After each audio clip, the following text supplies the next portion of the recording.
Let's pray. அன்புள்ள அப்பா, இந்த நல்ல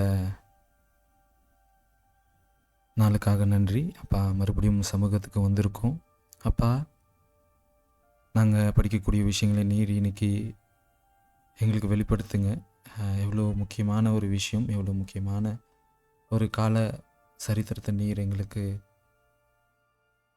பல வருடங்கள் முன்னாடி உமது வேதத்திலையும் தானியல் தீர்க்கதரிசியின் மூலமாக நீர் எங்களுக்கு சொல்லி தந்திருக்கீங்க. அந்த காரியத்தை நாங்கள் படித்து எங்கள் வாழ்க்கையில் அபியாசிக்கவும், எங்கள் வாழ்க்கையில் நாங்கள் உமக்குள்ளே இன்னும் வளரவும் எங்களுக்கு நீர் உதவி செய்யுங்க. உங்கள் ஹோலி ஸ்பிரிட் மூலமாக எங்கள் ஃப்ரண்டல் லோபில் நீங்கள் பேசுங்க. என்றும் நீர் பெருகவும் நாங்கள் சிறுகவும் தாழ்மையோடு கேட்குறோம். இயேசு மூலம் ஜெபிக்கிறோம் ஜீவனுள்ள நல்ல பிதாவே, ஆமேன். இன்றைக்கி நம்ம டேனியல் சாப்டர் 2 படிக்க போகிறோம். ஸோ டேனியல் சாப்டர் 2 நிறைய சீக்ரெட்ஸ், நிறைய ஹிஸ்டாரிக்கல் திங்ஸ், நிறைய ப்ராஃபட்டிக்கல் கண்டென்ட் உள்ளது. காட் நேபுகாத்நேச்சருக்கு ஒரு ஹிஸ்டாரிக்கல், ஒரு ஹிஸ்ட்ரி ஓட டைம் லைனை காட்டுறாங்க அப்படின்னு பார்க்க முடியுது. ஸோ அந்த நேபுகாத்நேச்சருக்கு மூலிமா தானியலுக்கும் அதனால் நம்மளுக்கும் எவ்வளோ காட் அன்பானவங்க, இந்த சரித்திரத்தை முழுவதும் நடக்கிறதுக்கு முன்னாடியே அதை அவங்களோட பிள்ளைகளுக்கு வெளிப்படுத்துவாங்கன்றதை நம்மளால் புரிஞ்சிக்க முடியுது. So chapter 1 verse by verse நம்ம பார்க்க போகிறோம். ஸோ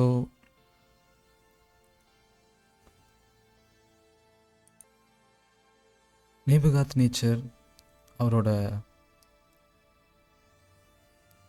2ஆம் வருடத்தில், அவர் ஆளுகை செய்த அந்த 2ஆம் வருடத்தில் அவர் ஒரு பயங்கரமான ஒரு கனவு, ரொம்ப டிஸ்டர்ப் பண்ணக்கூடிய ஒரு கனவு அவங்க நைட்டில் காண்றாங்க.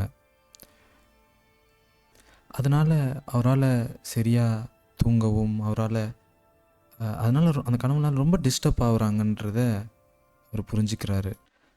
ஸோ மறுநாள் காலையில் அவங்களோட எல்லா மெஜிஷியன்ஸ், அவங்களோட மந்திரவாதிகள், ஞான சாஸ்திரிகள், இன்னும் சூனியக்காரர்கள் எல்லாரையும் கூப்பிட்டு அவர் அந்த பாபிலோனில் இருக்கிற எல்லா அறிவாளிகளையும் கூப்பிட்டு அவர் அந்த கனவும் அந்த கனவோட அர்த்தத்தையும் விளக்குறதுக்கு அவர் சொல்கிறாரு. எந்த மனிதர்கள்னாலையும் அந்த கனவோட அர்த்தத்தை சொல்லவே முடியல. ஸோ இதனால் நம்ம என்ன தெரிஞ்சுக்கிறோன்னா, ஆண்டவர் வெளிப்படுத்தினதை, பரலோகத்தின் விஷயம் எந்த மனிதர்களாலையும் எந்த அறிவுனாலையும் அதை தெரிஞ்சுக்கவும் அதை எக்ஸ்பிளைன் பண்ணவும் முடியாது அப்படின்றத புரிஞ்சுக்கிறோம்.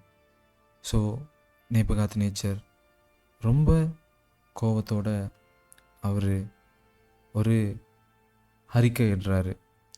யாரெல்லாம்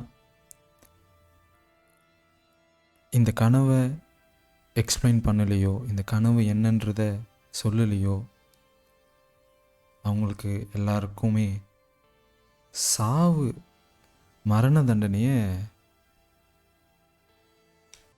அறிவிக்கிறாரு.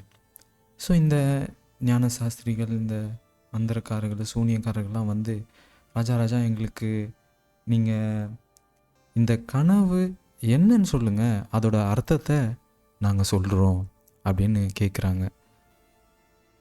இல்லை ராஜா ரொம்ப ஸ்ட்ராங்காக, எனக்கு நீங்கள் ரெண்டுத்தையும் நீங்கள் சொல்லணும் அப்படின்றாரு. அப்போ அவங்க எல்லாருமே கன்ஃபியூஸ்ட் ஆகிட்டு, ராஜா எங்களுக்கு இது தெரியாது, ஒன்லி இது கடவுள்னால் மட்டுமே தான் வெளிப்படுத்த விஷயத்த எங்களால் எப்படி சொல்ல முடியும், ராஜா எங்களுக்கு சில நேரத்தை கொடுங்க அப்படின்றத கேட்டுட்டு அவங்களும் அந்த இடத்த விட்டு விலகி போயிடுறாங்கன்றதை பார்க்க முடியுது. ஸோ இப்போ எல்லா ஞானசாஸ்திரிகளும், எல்லா மந்திரவாதிகளும், சூனியக்காரர்களும் எல்லாரும் பயத்தோட அவங்களோட சாவை எதிர்பார்த்து இருக்காங்க. இந்தந்த மந்திரவாதிகளோட அவங்களோட எல்லா பவரும் யூஸ் பண்ணுறாங்க. பரலோகத்தோட சீக்ரெட், பரலோகம் வெளிப்படுத்தின அந்த விஷன், அந்த ட்ரீம்ஸ் யாருக்குமே தெரியல. ஸோ இவங்களுக்கு மத்தியில் தானியேலும் ஒரு ஆஃபீஸர்ன்ற பார்க்க முடியுது. ஞானவான்களில் மத்தியில் தானியேலும் அந்த பொசிஷனில் ப்ளேஸ் பண்ணுறாங்கன்னு பார்க்குறாங்க. ஸோ இப்போ தானியேல் என்ன பண்ணுறாங்க, போயிட்டு ராஜாவை அந்த ராஜாவோட சீஃப் கிட்ட பர்மிஷன் கேட்டு எங்களுக்கு கொஞ்சம் கால அவகாசம் கொடுங்க, நாங்கள் கண்டிப்பாக உங்களுக்கு அந்த கனவு என்னன்னு சொல்கிறோம் அப்படின்றத அவங்க டைம் பீரியட் வாங்கிட்டு அவங்களும் அவங்களோட மற்ற ஃப்ரெண்ட்ஸும் சேர்ந்து ரொம்ப ஏர்னஸ்டாக உண்மையாக கடவுள்கிட்ட மன்றாடி ஜெபிக்கிறாங்க அப்படின்னு பார்க்க முடியுது. அந்த ஜெபத்தினால கடவுள் தானியேலுக்கு தூக்கத்து மூலமாக கடவுள் அந்த கனவோட அர்த்தத்தையும் காட் வெளிப்படுத்துகிறாங்க. அந்த கனவு தெரிஞ்ச அந்த தானியேல் ரொம்ப ஆச்சரியத்தோட, ரொம்ப அதிசயத்தோட, எவ்வளோ வல்லமை உள்ள தெய்வம், காலத்தையும் அது நேரத்தையும் ராஜாங்களையும் அதோட ராஜரீகத்தையும் அவரோட கண்ட்ரோலில் தான் இருக்குது.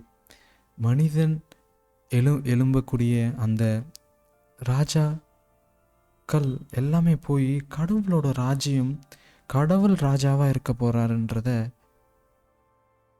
காட் தானியேலுக்கு வெளிப்படுத்தின அந்த கனவு மூலிமா தானியேல் புரிஞ்சுக்கிட்டு ரொம்ப ப்ரைஸ் பண்ணுறாங்க. ஸோ தானியேல் வசனம் 19-23 அந்த வசனத்தில் தானியேல் எப்படிலாம் ப்ரைஸ் பண்ணாங்க, அது போல் தெய்வன் எப்படி காலத்தையும் நேரத்தையும் அதோட ராஜாங்களையும் ராஜரீகத்தையும் அவர் ஆளுகை செய்கிறாரு, எவ்வளோ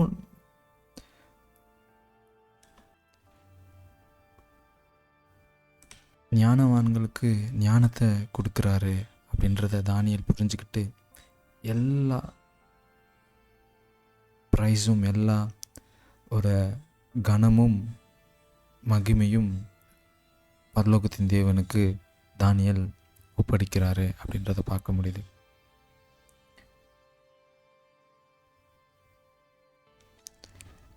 இப்போ ராஜா போய் ராஜாக்கு அந்த ராஜா போட்ட அந்த டெத் டிகிரி அந்த நேரத்தில் எல்லாரும் பயத்தோடு இருக்கக்கூடிய அந்த சூழ்நிலை, தானியேல் போய் ராஜா கிட்ட ராஜா அந்த சீஃப் கிட்ட ராஜாவை அந்த பனிஷ்மெண்ட்டிலேருந்து ஸ்டாப் பண்ண சொல்லுங்கள் அப்படின்றத கேட்குறாரு. ராஜாக்கு முன்னாடி நின்று இந்த கனவோட அர்த்தத்தை சொல்ல ஸ்டார்ட் பண்ணுறாரு. இந்த கனவோட அர்த்தத்தை சொல்கிறதுக்கு முன்னாடி எல்லா துதியும் கனமும் பரலோகத்தின் தேவனுக்கு அவர் ஒப்படைக்கிறார். எந்த மனிதனாலையும் ரிவீல் பண்ண முடியாத சீக்ரெட்டை காட் மட்டுமே தான் ரிவீல் பண்ண முடியும். அந்த பரலோகத்தின் தெய்வம் தான் எனக்கு இதை வெளிப்படுத்தினாங்க அப்படின்றத தானியேலுக்கு ராஜா பண்ண அந்த செயலுக்கு பயப்படாமல் எல்லா கனத்தையும் துதியும் பரலோகத்தின் ராஜாவான தெய்வத்துக்கு அவர் சமர்ப்பணம் பண்ணுறாருன்னு பார்க்க முடியுது. ஸோ இப்போ தானியேல், ராஜா நீங்கள் என்ன கனவு கண்டீங்கன்னா அது ஒரு சிலையை உங்கள் கனவில் கண்டுறீங்க. அந்த சிலை ரொம்ப உயர்ந்த சிலை, அந்த பிரம்மாண்டமான இருக்க சிலையோட தலை தங்கத்தினால இருக்குது. அதோட மார்பகங்களும் அதோட 2 கைகளும் சில்வர்னால் இருக்குது அப்படின்றத எக்ஸ்பிளைன் பண்ணுறாரு. அதோட இடுப்பு பகுதியும் அதோட துடை பகுதியும் வெண்கலத்தினால இருக்குது அப்படின்றத எக்ஸ்பிளைன் பண்ணுறாரு. அதோட கால் பகுதி இரும்புனால இருக்குது அப்படின்றதும் எக்ஸ்பிளைன் பண்ணுறாங்க. அதோட பாத பகுதி களிமண்ணும் இரும்பும் கலந்து இருக்குது அப்படின்றத ஒன்றொன்று ஒட்டாத நிலைமையில் இருக்குன்றத எக்ஸ்பிளைன் பண்ணுறாங்க. இந்த சிலையில் இருக்கக்கூடிய இந்த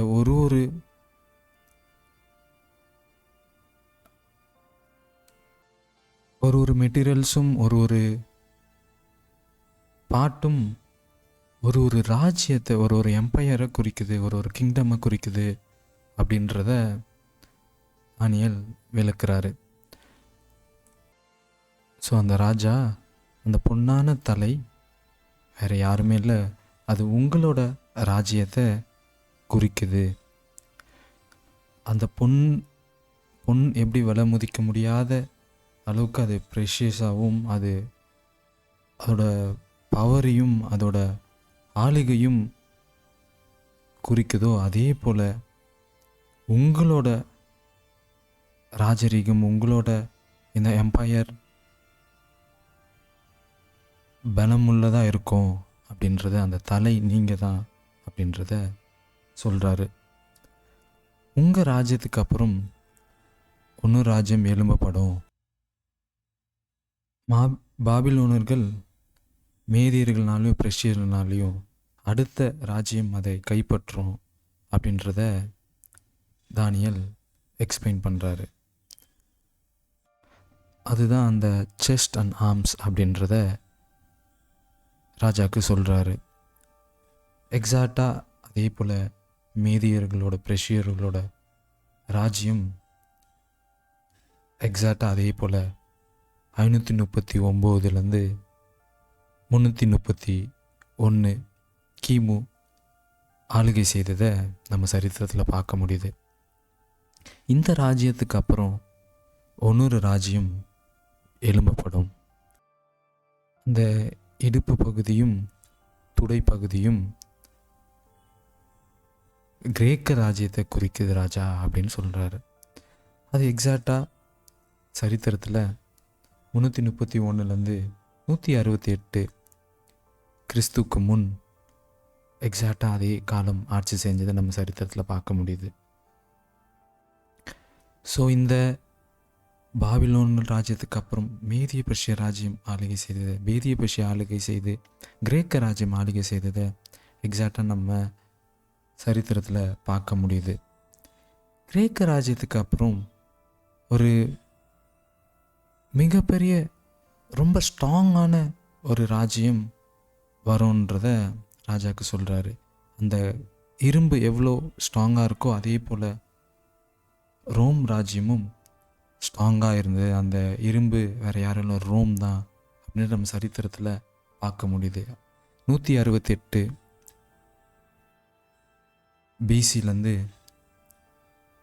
கிறிஸ்துவுக்கு பின் 476 அந்த காலகட்டத்தில் ஆளுகை செய்த ரோமன் எம்பையரை குறிக்குதுன்றத நம்ம சரித்திரத்தில் பார்க்க முடியும். இதனால் கடவுள் எவ்வளோ துல்லியமாக நேபுகாத்நேச்சருக்கு வெளிப்படுத்தின அந்த கனவு எக்ஸாக்டாக அதன் காலத்தில் நடக்கிறத பார்க்க முடியுது. இந்த காலகட்டத்தில் தான் இயேசு பிறந்து ஊழியத்தை செய்து மரித்து மீண்டும் பரலோகத்துக்கு போனார்ன்றதை நம்மளால் பார்க்க முடியுது. இந்த ராஜ்யத்துக்கு அப்புறம் அந்த பாதம் பகுதி கள்ளி மண்களாலும் இரும்புனாலையும் மிக்ஸ்ட் ஆகியிருக்கிறத பார்க்க முடியுது. அப்படி இருந்தாலும் அது ஒன்றுக்கு ஒன்று ஒட்டாத நிலைமையில தான் இருந்ததை பார்க்க முடியுது. இது எக்ஸாக்டாக 476 அந்த காலகட்டத்திலேருந்து நம்ம வாழக்கூடிய காலகட்டம் இருக்க அது அப்படியே எக்ஸாக்டாக அது நடக்கக்கூடியதை பார்க்க முடியுது. இந்த ராஜ்யம் முடிஞ்சு ராஜா தேவனோட ராஜ்யம் இந்த சிலையை ஒரு கல் வந்து மோதி அதை தகற்று போட்டது. அந்த சிலை இருந்த இடத்துல அந்த கல் இருந்தது. அந்த கல் கொஞ்சம் கொஞ்சமாக வளர்ந்து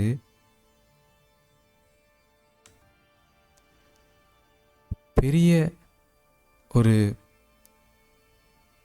மலையாக அது இந்த உலகம் முழுவதும் அது பரவினது அப்படின்றத ராஜாக்கு எக்ஸ்பிளைன் பண்ணுறாரு. அந்த கல் கண்மலையான அந்த மலை, அந்த கைகள்னால் பெயர்க்க முடியாத அந்த கல் வேறு யாருமே இல்லை, அது கிறிஸ்துவை குறிக்குது. கிறிஸ்துவோட ராஜ்யம்தான் என்றென்றும் இந்த உலகத்தில் நிலைத்து நிற்க போகுது அப்படின்ற ஒரு பாடத்தை பல வருடங்களுக்கு முன்னாடி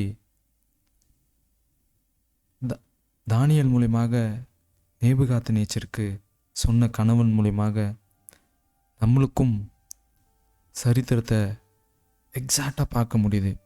மேபி அந்த காலகட்டத்தில் வாழ்ந்த நேபுகாத்நேச்சருக்கும் தானியேலுக்கும் இது எக்ஸாக்டாக அது நடந்துட்டு இருக்கிறத மேபி அவரால் பார்க்க முடியாத சூழ்நிலையை இருந்திருக்கலாம். மேதிய பஷியா காலத்தில் தானியேல் மரித்து போயிடுறாங்க. ஆனால் நம்மளால் அதை தெரிஞ்சுக்க முடியுது. நம்ம சரித்திரத்தை புரட்டி பார்க்கும்போது ஆண்டவர் சொன்ன எல்லாமே அது அக்யூரேட்டாக நடக்கிறத பார்க்க முடியுது. பைபிள் எவ்வளோ உண்மையானது, பைபிளில் நடக்கக்கூடிய விஷயங்கள் எல்லாமே எவ்வளோ தெளிவாக நம்ம சரித்திரத்தில் பார்க்க முடியுது அப்படின்றத நம்மளால் புரிஞ்சிக்க முடியுது. அந்த கனவு எக்ஸாக்டாக நடந்து முடியுன்றதும் கடவுள் ஆணித்தரமாக கொடுத்த அந்த அஷூரன்ஸ் ஃபுல்ஃபில் ஆனது நம்ம மத்தியில் ஸ்ட்ராங்காக பார்க்க முடியுது. காட் எவ்வளோ அன்பானவரில் நம்மளுக்கு எல்லா விஷயத்தையும் அது அதன் காலத்தில் அது நேரத்தில் காட் எக்ஸ்பிளைன் பண்ணியிருக்காங்க, விளக்கி நம்மளுக்கு சொல்லி தந்திருக்காங்கன்றதை நம்மளால் புரிஞ்சிக்க முடியுது. ஸோ இதை கேட்ட ராஜா வர்ஸ் 46 49 இருக்க நேபுகாத்நேச்சார் அவர் தலையை வணங்கி தானியேலை அவர் ஆனர் பண்ணுறாருன்றதை பார்க்க முடியுது. உண்மையாலுமே ராஜாதி ராஜாவும் தேவாதி தேவனும் எல்லா கடவுளுக்கும் கடவுளாக இருக்கிறது இந்த உயிருள்ள தெய்வன் தான் அப்படின்றத நேபுகாத்நேச்சர் புரிஞ்சுக்கிறாரு. அது மட்டும் இல்லாமல் அவர் மற்ற எல்லா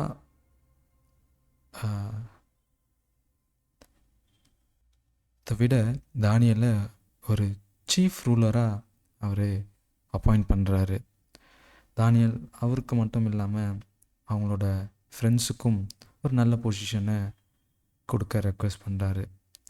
ஸோ இது மூலிமா கடவுளுக்கு உண்மையாகவும் உத்தமமாகவும் இருக்கிறதுனால காட் எப்படி அவங்க பிள்ளைகளை உயர்த்துகிறாங்க, கடவுள் எப்பவுமே அவங்க பிள்ளைகளை கைவிடுறது இல்லைன்றத ஒரு ஷார்ட் ஸ்டடி மூலிமா நம்ம இன்றைக்கி தெரிஞ்சுக்கிட்டோம். ஸோ ஒன்ஸ் அகெயின் அதோட டைம்லைன் எக்ஸாக்டாக நடந்ததை பார்க்க முடியுது. ஸோ இப்போ நம்ம இருக்கக்கூடிய காலம் அந்த கண்மனையான கிறிஸ்து வந்து இந்த ராஜ்யத்தை எல்லாத்தையும் தூள் தூளாக ஆக்கி கிறிஸ்துவோட ராஜ்யம் பிளேஸ் ஆகக்கூடிய அந்த டிரான்ஸ்ஃபர் ஆகக்கூடிய சிச்சுவேஷனில் இருக்கும். உலகத்தோட கடைசியில் உலகத்தோட எண்டில் இருக்கும்ன்றத ஒன்ஸ் அகெயின் இந்த கனவு இந்த தீர்க்க தரிசனம் நம்மளுக்கு நினைவுக்கு கொண்டு வர ஹெல்ப் பண்ணுது. ஸோ இன்றைக்கி நம்ம என்ன கற்றுக்கிட்டோம் தானியல்லேருந்து? கடவுள் தான் எல்லாத்துக்கும் உயர்ந்த தெய்வம். அவர் எந்த சீக்ரெட்டும் அவங்களோட பிள்ளைகளுக்கு மறைக்கிறதில்ல, எல்லாத்தையும் வெளிப்படுத்துவாங்க. அதன் மூலியமாக ஒரு கண்மூடித்தனமான நம்பிக்கை இல்லாமல் ஒரு ஆணித்தரமான நம்பிக்கையை நம்ம மட்டில் உருவாக தான் காட் அதை பண்ணுறாங்க. கடவுள் தான் எல்லா ராஜ்யத்துக்கும் ராஜாங்களுக்கும் கண்ட்ரோலில் வச்சிருக்கிறதுன்றத நம்ம புரிஞ்சுக்கிறோம்.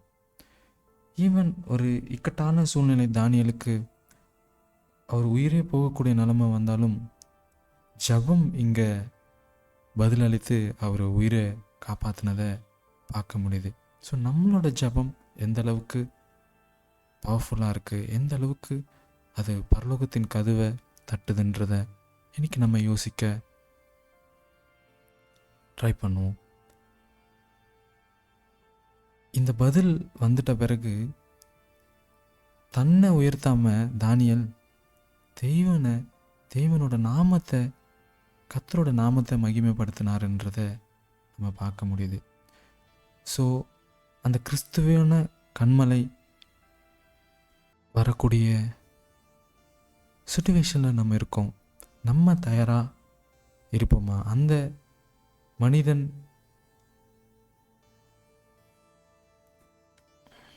ஆளுகை செய்யக்கூடாத